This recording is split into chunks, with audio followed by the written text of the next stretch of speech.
যদি আপনি প্রশ্ন করেন আমাদের অধঃপতন কেন?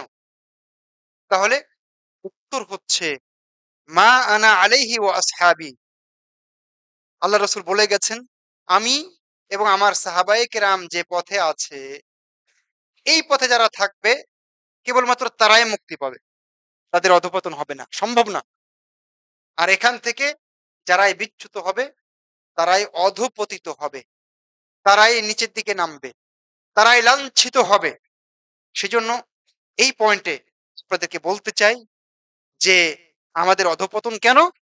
কারণ আমরা আল্লাহ রসুল সাল্লাল্লাহু আলাইহি ওয়াসাল্লাম এবং সাহাবায়ে কেরামের দেখানো পথে নাই। সেই মূলনীতির উপরে নাই। ইমাম মালিক বলেছেন যে, "লা ইয়াসলুহু আখিরু হাযিহিল উম্মাহ ইল্লা মা সালাহা বিহি আউয়ালুহা।"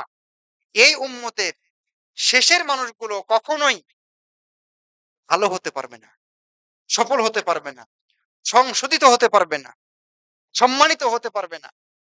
যতক্ষণ না তারা তাই গ্রহণ করবে যা ১ম সারির মানুষ গ্রহণ করেছে। অর্থাৎ ১ম সারির মানুষ যা দিয়ে ভালো হয়েছে, ক্ষমতা পেয়েছে, নেতৃত্ব পেয়েছে, সম্মানিত হয়েছে, সেই মন্ত্র এবং তন্ত্র এবং মূলনীতি ছাড়া এই উম্মতের শেষের মানুষগুলো কখনোই মুক্তি পেতে পারে না।